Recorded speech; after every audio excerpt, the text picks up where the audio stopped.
Guys welcome to my channel bank Nifty masters. ఈరోజు bank Nifty 22 points market అయితే down అయ్యి 49,780 దగ్గర market close అయింది. ఈరోజు మార్కెట్లో మనకు లోయెస్ట్ లో వచ్చేసి 49,622, హైయెస్ట్ వచ్చేసి 50,252. అంటే ఆల్మోస్ట్ ఆల్ మార్కెట్ అయితే ఈరోజు 600 పాయింట్స్ వరకు 700 పాయింట్స్ వరకు మార్కెట్ మూవ్మెంట్ అని జరిగింది. సో మనం ఈ విధంగా ఈరోజు అయితే మనం ఎటువంటి ట్రేడ్ తీసుకోలేదు అనమాట. ఎందుకంటే మార్కెట్లో ఎక్కడ మూవ్మెంట్ అనేది కనిపించలేదు. Actually first 15 minutes candle market ఒక హ్యూజ్గా రేసప్ అయిందన్నమాట. ఎప్పుడైతే రేసప్ అయిందో మార్కెట్లో ఇక్కడ మనకు ఆబ్వియస్లీ తెలుసు మార్కెట్ ఫాలో అవుద్దని. బట్ మనం ఇక్కడ ఎంట్రీ అనేది తీసుకోమన్నమాట. సో రిస్కీ ట్రేడ్స్ అనమాట ఇవన్నీ. అందుకే నేను ఎటువంటి ఎంట్రీ తీసుకోలేదు. దాని తర్వాత మార్కెట్ ఒకే కన్సల్టేషన్ అయితే జరిగింది. సో ఎటువంటి ట్రేడ్ తీసుకోలేదన్నమాట.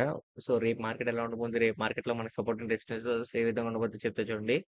ముందుగా రేపు మార్కెట్ కనుక అబ్జర్వ్ చేస్తే మార్కెట్‌లో అయితే ఒక కంప్లీట్‌గా అప్ సైడ్ వెళ్తుందని నేను మీకు క్లియర్‌గా మొన్న వీడియోలో క్లియర్‌గా ఎక్స్‌ప్లెయిన్ చేశాను.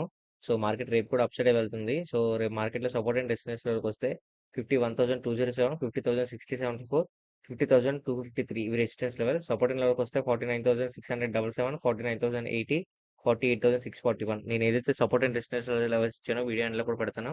అండ్ మన ట్రేడ్ సెటప్ ఎలా పెట్టుకుందంటే రేపు కాల్ ఆప్షన్ ప్లాన్ చేసుకోండి. ఫస్ట్ 30 మినిట్స్ కనుక ఒక బుల్లిష్ క్యాండిల్స్ వచ్చిందనుకోండి.